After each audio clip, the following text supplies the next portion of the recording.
नमस्कार दोस्तों, स्वागत है आपका एक बार फिर अपने यूट्यूब चैनल मास्टरमाइंड बीपीएस में। मैं वीरेंद्र प्रताप सिंह। आज हम लेकर के आए हैं जीके का टेस्ट। तो चलिए देर किस बात की, पहले प्रश्न की यदि हम बात करें तो पहला प्रश्न ये कहता है, पृथ्वी पर दिन और रात होते हैं। ऑप्शन ए दैनिक गति के कारण, ऑप्शन बी वार्षिक गति के कारण, ऑप्शन सी छमाही गति के कारण, ऑप्शन डी तिमाही गति के कारण। बताइए दोस्तों आपका क्या आंसर होगा। चलिए चेक कर लेते हैं। इसका आंसर है आपका ए, दैनिक गति के कारण पृथ्वी पर रात और दिन होते हैं। ठीक है, अगले क्वेश्चन की यदि हम बात करें, ऑनलाइन टेस्ट में सबसे बड़ा ग्रह है बृहस्पति, ऑप्शन बी पृथ्वी, option C Uranus, option D शुक्र। तो आपको बताना सबसे बड़ा ग्रह कौन सा है। तो आपका आंसर बैठेगा यहाँ पर ए, बृहस्पति सौरमंडल का, हमारे सौरमंडल का सबसे बड़ा ग्रह है। यदि वर्तमान में हम बात करें तो सौरमंडल में 8 ग्रह हैं। 9वां ग्रह बोना यम ग्रह, उसकी मान्यता 2006 में समाप्त कर दी गई थी प्लूटो की। क्वेश्चन नंबर 3 है, सबसे छोटा ग्रह है। तो बताइए, ए ऑप्शन मंगल, बी ऑप्शन शनि, सी ऑप्शन बुध, डी ऑप्शन नेपच्यून।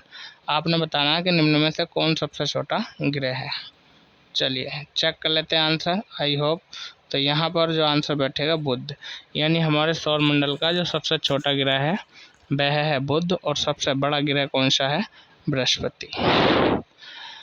अगला क्वेश्चन है, अगुलहास धारा किस महासागर में बनती है। तो देखिए, जो जलधाराएं होती हैं, ठंडी जलधारा, गर्म जलधारा, तो वहीं से एक धारा का नाम लिया गया है अगुलहास धारा।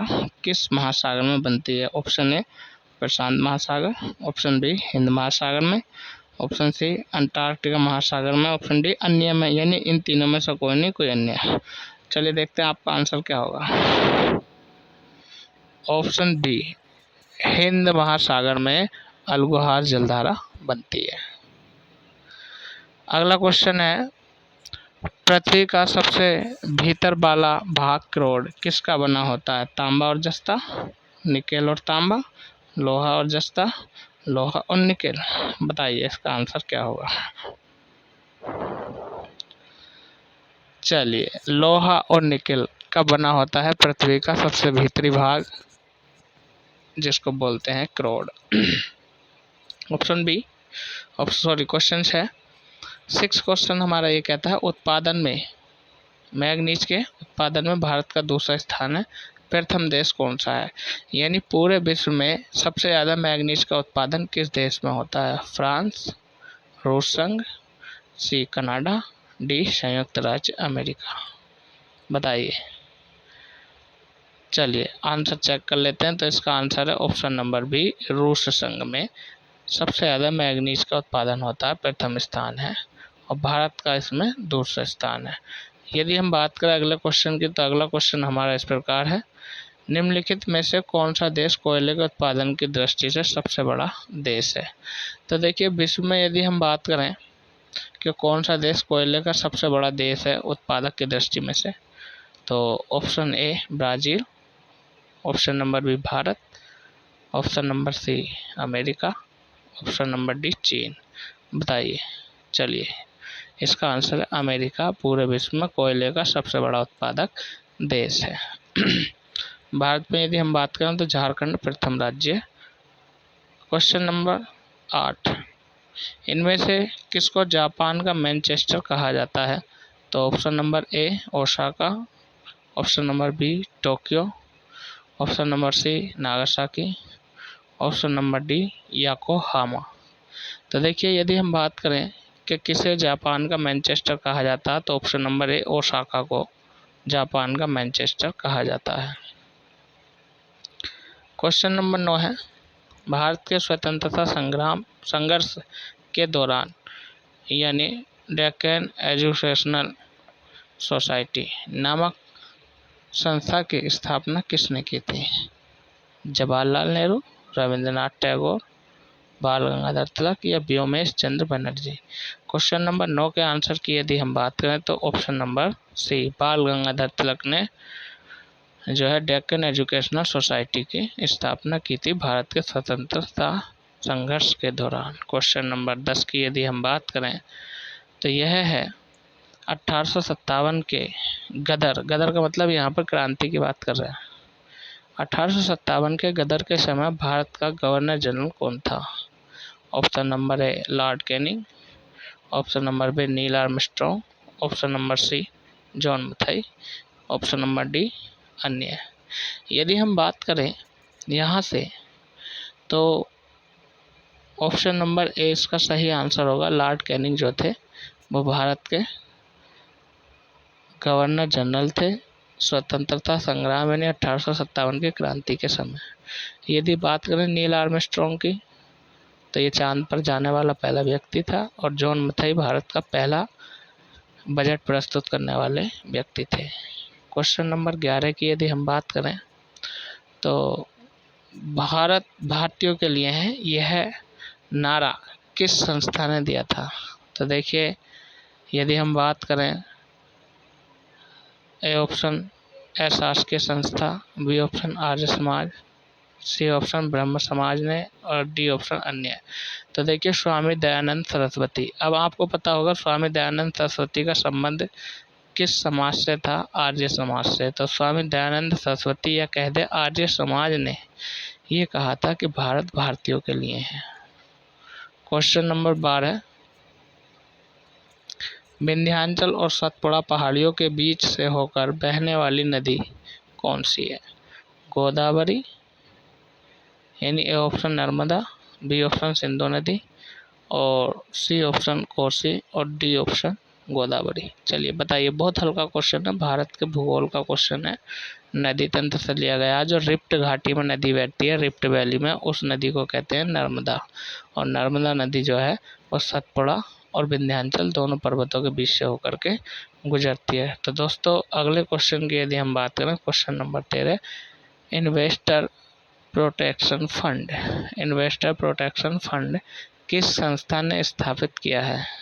ऑप्शन नंबर ए पूंजी मुद्दे ने, ऑप्शन नंबर बी डीएलएफ ने, ऑप्शन नंबर सी सेबी ने, ऑप्शन नंबर डी या कोई और यानी अन्य। तो question number 13 investor protection fund का किस संस्था ने स्थापित किया है? तो सेबी, जो क्या है एक बैंक संस्था है।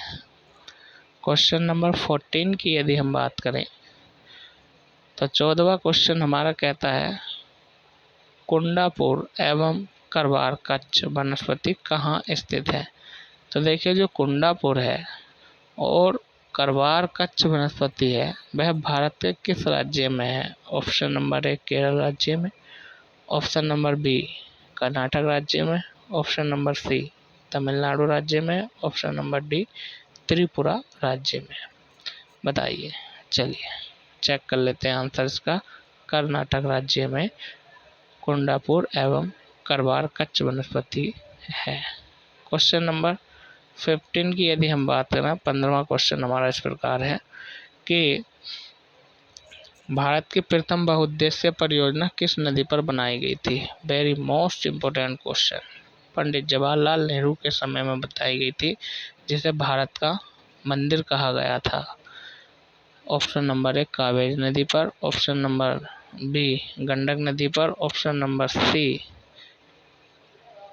दामोदर नदी पर, ऑप्शन नंबर डी यमुना नदी पर। तो आपका आंसर होगा इसका ऑप्शन नंबर सी दामोदर नदी घाटी परियोजना। ठीक है, चलिए देर किस बात की, अब हम चलते हैं अगले क्वेश्चन की ओर। अगला क्वेश्चन हमारा इस प्रकार है, भारत में प्रथम स्थापित परमाणु संयंत्र कौन सा है? तारापुर परमाणु संयंत्र, बी ऑप्शन केटेनॉम परमाणु संयंत्र, सी ऑप्शन कुंडलुकम परमाणु संयंत्र, डी ऑप्शन इनमें से कोई नहीं या कोई और। तो बताइए इसका आंसर क्या होगा? चलिए इसका आंसर होगा तारापुर परमाणु संयंत्र। ये भारत में प्रथम स्थापित परमाणु संयंत्र है। अगले क्वेश्चन की ओर चलते हैं। अगला क्वेश्चन हमारा यूनाइटेड किंगडम में शामिल नहीं है, यानी जो यूनाइटेड किंगडम है उसमें शामिल कौन नहीं है? इंग्लैंड और उत्तरी आयरलैंड और वेल्स, सी ऑप्शन में स्कॉटलैंड और वेल्स, और डी ऑप्शन में ए और डी यानी इंग्लैंड और उत्तरी आयरलैंड और स्कॉटलैंड तथा वेल्स शामिल नहीं है। ये विश्व के भूगोल का क्वेश्चन है। इसका आंसर होगा आपका ऑप्शन नंबर डी यानी ए और डी। कहने का मतलब इंग्लैंड और उत्तरी आयरलैंड ये यूनाइटेड किंगडम में शामिल नहीं है, और साथ ही स्कॉटलैंड तथा वेल्स भी शामिल नहीं है। तो भैया अगर बात करें यूनाइटेड किंगडम, इसमें कौन शामिल है, तो ऑप्शन नंबर बी उत्तरी आयरलैंड और तथा वेल्स जो है वो यूनाइटेड किंगडम में शामिल है। क्वेश्चन नंबर 18, आगरा शहर को किसने बसाया था। देखिए यदि हम बात करें आगरा शहर की, तो 1504 में बसाया था सिकंदर लोदी ने। तो चलिए अब तो मैंने बता ही दिया, हम क्या बताएंगे। क्वेश्चन नंबर 18 का आंसर हो जाएगा ए ऑप्शन, सिकंदर लोदी ने आगरा शहर को बसाया था। दोस्तों यदि ये टेस्ट आपको पसंद आ रहा हो और आपने अभी तक हमारे चैनल को सब्सक्राइब नहीं किया हो, तो प्लीज़ एक बार चैनल को सब्सक्राइब कर दीजिए और साथ में बेल आइकन के बटन को भी दबा दीजिए। राष्ट्रीय प्रतीक के निचले भाग में उत्कीर्णित शब्द सत्यमेव जयते किस संदर्भ से लिए गए हैं। यानी जो सत्यमेव जयते हैं ये किस संदर्भ से लिया गया है। ए पुराण से, बी जातक से, सी मुंडकोपनिषद से और डी महाभारत से। यदि हम बात करें तो कुल वेदों की संख्या 4 है और वेदांगों की संख्या 6 है और पुराणों की संख्या 18 है और उपनिषदों की संख्या 108 है। तो उन 108 उपनिषद में 12 महत्वपूर्ण उपनिषद हैं और उन 12 में से एक है मुंडकोपनिषद। तो मुंडको उपनिषद से हमारा आदर्श वाक्य लिया गया है जिसको बोलते हैं सत्यमेव जयते। तो क्वेश्चन नंबर 19 का आंसर सी। क्वेश्चन नंबर 20 की यदि हम बात करें, अशोक के शिलालेखों की लिपि क्या थी, गुरुमुखी, ब्राह्मी, देवनागरी या हाइरोग्लिफिक्स। तो देखिए अशोक के शिलालेखों की जो लिपि थी आपने बताना है, ए ऑप्शन गुरुमुखी थी, या बी ऑप्शन ब्राह्मी थी, या सी ऑप्शन देवनागरी थी, या डी ऑप्शन हाइरोग्लिफिक्स थी। तो देखिए इसका जो आंसर होगा, क्या बताया आपने, नहीं, इसका आंसर है ब्राह्मी या ब्राह्मणी लिपि जिसको बोलते हैं, ये अशोक के शिलालेखों की लिपि थी। क्वेश्चन नंबर 21, बिहू निम्नलिखित में से किसका लोकप्रिय उत्सव है। ओहो, बिहू यानी बहू तुझे कसम है मेरी, बहू कसम खा। तो बिहू किसका लोकप्रिय उत्सव है, तो असम राज्य का लोकप्रिय उत्सव या लोक नृत्य है बिहू। ऑप्शन नंबर ए 21 का। अगला क्वेश्चन, विवेकानंद रॉक मेमोरियल कहाँ स्थित है, अंडमान निकोबार, लक्षद्वीप, केरल या तमिलनाडु। तो क्वेश्चन नंबर 22 का आंसर होगा तमिलनाडु। तमिलनाडु में विवेकानंद रॉक मेमोरियल ये कॉलेज का नाम है। अगला क्वेश्चन है, महात्मा गांधी को राष्ट्रपिता के रूप में उल्लेखित सबसे पहले किसने कहा। मतलब महात्मा गांधी को राष्ट्रपिता सबसे पहले किसने कहा था ये बताना। A option Subhash Chandra Bose, B option Jawaharlal Nehru, C option Vallabh Bhai Patel, D option इनमें से कोई नहीं। तो बताइए, आप बताइए महात्मा गांधी को सबसे पहले राष्ट्रपिता किसने कहा था। तो भैया इसका आंसर बैठेगा ऑप्शन नंबर ए, सुभाष चंद्र बोस ने जब रेडियो पर पहली बार समाचार दिया था और सिंगापुर से गांधी जी के बारे में बोला था कि मुझे बस आपका आशीर्वाद चाहिए, क्योंकि आज़ाद हिंद फौज का गठन करके नेताजी भारत की ओर बढ़ रहे थे। ठीक है, तब रेडियो पर पहली बार सुभाष चंद्र बोस ने महात्मा गांधी को राष्ट्रपिता कह करके संबोधित किया था। क्वेश्चन नंबर 24, प्रथम गोलमेज सम्मेलन कहाँ हुआ था। ऑप्शन नंबर ए नई दिल्ली में, ऑप्शन नंबर बी लंदन में, ऑप्शन नंबर सी मुंबई में, ऑप्शन नंबर डी इनमें से कोई नहीं। तो देखिए यदि हम बात करें गोलमेज सम्मेलनों की, तो कुल गोलमेज सम्मेलन 3 हुए थे और तीनों गोलमेज सम्मेलन लंदन में ही हुए थे 1930, 31 और 32 में। तो इसका आंसर बी, लंदन में प्रथम गोलमेज सम्मेलन हुआ था। ठीक है, तीनों गोलमेज सम्मेलनों में भाग लेने वाले एक ही भारतीय व्यक्ति थे, डॉक्टर भीमराव अंबेडकर। महात्मा गांधी कह दीजिए या कांग्रेस कह दीजिए, इसने भाग लिया था द्वितीय गोलमेज सम्मेलन में 1931 में। क्वेश्चन नंबर 25, देश का लौह पुरुष किसे कहा जाता है। तो बहुत हल्का आंसर है ये तो, सरदार वल्लभ भाई पटेल को। ठीक है, लौह पुरुष कहा जाता है। आगे हम बात करते हैं क्वेश्चन नंबर 26 की। महात्मा गांधी को अधनंगा फकीर किसने कहा था? ऑप्शन नंबर ए हिटलर, गलत जवाब। ऑप्शन नंबर बी जिन्ना, गलत जवाब। ऑप्शन नंबर सी चर्चिल, बिल्कुल सही जवाब। यानी गांधी जी को अर्धनग्न फकीर या अधनंगा फकीर जो कहा था वो विंस्टन चर्चिल ने कहा था, जो इंग्लैंड के पूर्व प्रधानमंत्री रह चुके थे। क्वेश्चन नंबर 27 कहता है महात्मा गांधी निम्नलिखित में से किससे अधिक प्रभावित थे? बर्नार्ड शॉ से, या लियो टॉल्स्टॉय से, या कार्ल मार्क्स से? इनमें से कोई नहीं। देखिए, यदि हम बात करें तो महात्मा गांधी जो प्रभावित थे ना, वो लियो टॉल्स्टॉय से भी थे और कार्ल मार्क्स से भी थे, लेकिन यदि बात करें सबसे अधिक जो प्रभावित थे वो लियो टॉल्स्टॉय से थे। ठीक है। क्वेश्चन नंबर अगला, महात्मा गांधी का जन्म हुआ था।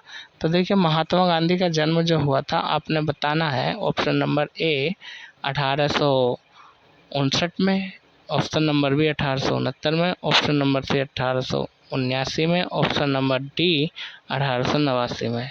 तो चलिए मैं ही बता देता हूँ, इस क्वेश्चन का जो आंसर है वो है आपका ऑप्शन नंबर बी 1869 में। 1869 में महात्मा गांधी का जन्म हुआ था पोरबंदर, गुजरात में। ठीक है, 2 अक्टूबर को।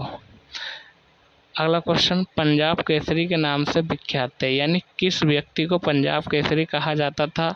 Option number A Ranjit Singh, option number B Guru Gobind Singh, option number C Guru Nanak, option number D Lala Lajpat Rai को। तो देखिए, पंजाब केसरी के नाम से जो जाना जाता था वह व्यक्ति था लाला लाजपत राय।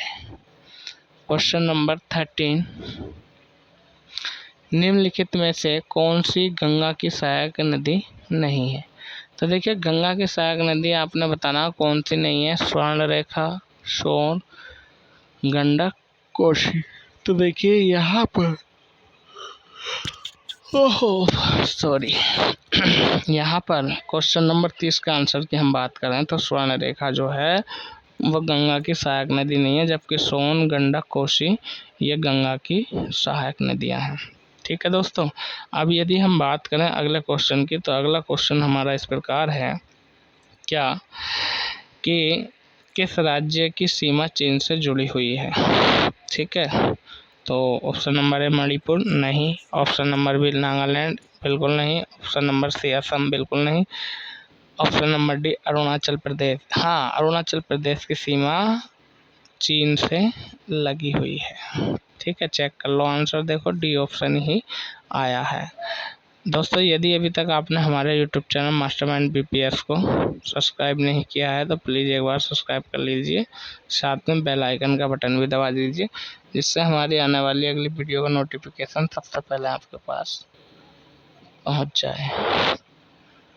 क्वेश्चन नंबर 32, कितने वर्ष के पश्चात राष्ट्रीय जनगणना होती है? तो देखिए, राष्ट्रीय जनगणना की यदि हम बात करें तो प्रत्येक 10 वर्ष के पश्चात राष्ट्रीय जनगणना होती है।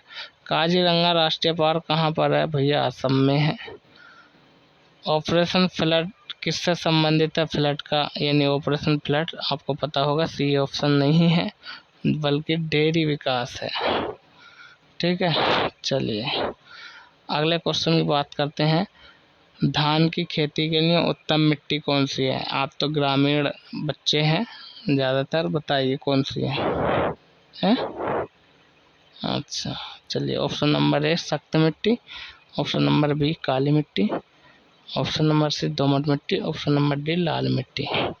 नहीं, लाल मिट्टी नहीं है, इसका आंसर हो जाएगा दोमट मिट्टी। धान की खेती के लिए उत्तम मिट्टी जो है वो दोमट मिट्टी है, option number C. Question number 36, कौन से भारतीय शहर हैवी इलेक्ट्रिकल्स से संबंधित है? तो देखिए, उस शहर का नाम बताना है जो सा हैवी इलेक्ट्रिकल्स से संबंधित है। Option number A Nagpur, Maharashtra में पड़ता है। Option number B Raipur, Chhattisgarh में पड़ता है। Option number C Bhopal, Madhya Pradesh में पड़ता है। Option number D Lucknow, Uttar Pradesh में पड़ता है। बताइए 4 राज्यों के 4 शहर के नाम दिए हैं। यदि हम बात करें भारतीय शहर हैवी इलेक्ट्रॉनिक्स से संबंधित जो है उसका नाम मिलता है भैया भोपाल, मध्य प्रदेश वाला। चलिए अगले क्वेश्चन की हम बात करते हैं। भारत में हरित क्रांति का श्रेय जिस सुविख्यात कृषि औद्योगिकी को जाता है उसका नाम क्या है? तो देखिए भारत में हरित क्रांति का जनक सीधा सीधा कह दीजिए ना। ऑप्शन नंबर है आर वेंकटरामन, नहीं। Option number B Sitakant Mahapatra, बिल्कुल नहीं। Option number D doctor Verghese Kurien. Option number C, option C बता दिया, अब डी बताएंगे, जयंत नार्लिकर। तो देखिए जो वर्गीस कुरियन है ना, इन्हें हरित क्रांति का श्रेय जाता है किसके? कृषि औद्योगिकी के क्षेत्र में, जबकि हरित क्रांति का जनक भारत में डॉक्टर MS स्वामीनाथन है। लेकिन यहाँ औद्योगिक से संबंधित पूछा, यानी कृषि औद्योगिकी बिग, इस शब्द पर ध्यान दो, कृषि औद्योगिकी बिग, तो इसका आंसर हो जाएगा वर्गीस कुरियन। और यदि ये शब्द ना दे कृषि औद्योगिक बिग तो भारत में हरित क्रांति का जनक MS स्वामीनाथन को कहा जाता है। अगले क्वेश्चन की ओर बात करते हैं। राणा प्रताप सागर संबंधित थे। तो देखिए राणा प्रताप सागर जो है, ए ऑप्शन सौर ऊर्जा से, बी ऑप्शन सिंचाई से, सी ऑप्शन नाभिकीय ऊर्जा से, डी ऑप्शन जल विद्युत से। चलिए चेक कर लेते हैं, इसका आंसर है जल विद्युत से। जल विद्युत से राणा प्रताप सागर संबंधित है। क्वेश्चन नंबर 39, पृथ्वी और सूर्य के बीच अधिकतम दूरी किस तिथि को होती है? तो देखिए यदि हम बात करें क्वेश्चन नंबर 39 का आंसर की, ऑप्शन नंबर है 22 जुलाई 1947 को, 30 जनवरी को, 4 जुलाई को, ऑप्शन नंबर डी 21 सितंबर को। तो आपने बताना है पृथ्वी और सूर्य के बीच में सबसे ज़्यादा दूरी जो होती है वो किस तिथि को होती है। चलिए बताइए, बिल्कुल हल्का सवाल है, वर्ल्ड ज्योग्राफी का है, सौरमंडल से उठाया गया है। तो इसका आंसर हो जाएगा भैया ऑप्शन नंबर सी, 4 जुलाई को पृथ्वी और सूर्य के बीच अधिकतम दूरी होती है। अगले क्वेश्चन की यदि हम बात करते हैं, क्वेश्चन नंबर 40, भारत का राज्य चिन्ह में प्रयुक्त होने वाला शब्द सत्यमेव जयते किस उपनिषद से लिया गया है? तो देखिए ये तो अभी पिछले क्वेश्चन में हम जान के आए थे, मुंडक उपनिषद से, यानी ऑप्शन नंबर बी इसका आंसर हो जाएगा। क्वेश्चन नंबर 41, गायत्री मंत्र किस पुस्तक से लिया गया है? तो भैया गायत्री मंत्र जो है ना पुस्तक से नहीं लिया गया, जबकि वेद से लिया गया। और यहाँ पर चारों वेदों के नाम दिए गए हैं, ऋग्वेद, सामवेद, यजुर्वेद और अथर्ववेद। तो गायत्री मंत्र जो है आपका ऑप्शन नंबर ए ऋग्वेद से लिया गया है। क्वेश्चन नंबर 42, हिंदी किस लिपि में लिखी जाती है? अरे बाप रे, बड़ा हल्का, बड़ा ही आसान क्वेश्चन है। चलिए आप खुद बता देंगे इसका आंसर। हिंदी किस लिपि में लिखी जाती है? देवनागरी। अगला क्वेश्चन है, ब्राह्मी लिपि को किसने स्पष्ट किया? तो ब्राह्मी लिपि को जो स्पष्ट किया था उसका आंसर आपने बताना है। Option number A James Prinsep, option number B John Marshall, option number C John F Frick, option number D इनमें से कोई नहीं। बताइए। यदि हम बात करें क्वेश्चन 43 की, तो इसका आंसर हो जाएगा जेम्स प्रिंसेप, जिसने ब्राह्मी लिपि को स्पष्ट किया था। ठीक। क्वेश्चन नंबर 44, राष्ट्रीय विज्ञान दिवस किस दिन मनाया जाता है? अरे भैया 28 फरवरी को मनाया जाता है राष्ट्रीय विज्ञान दिवस। क्वेश्चन नंबर 45, राष्ट्रीय खेल दिवस किस दिन मनाया जाता है? ये आंसर देना है आपको।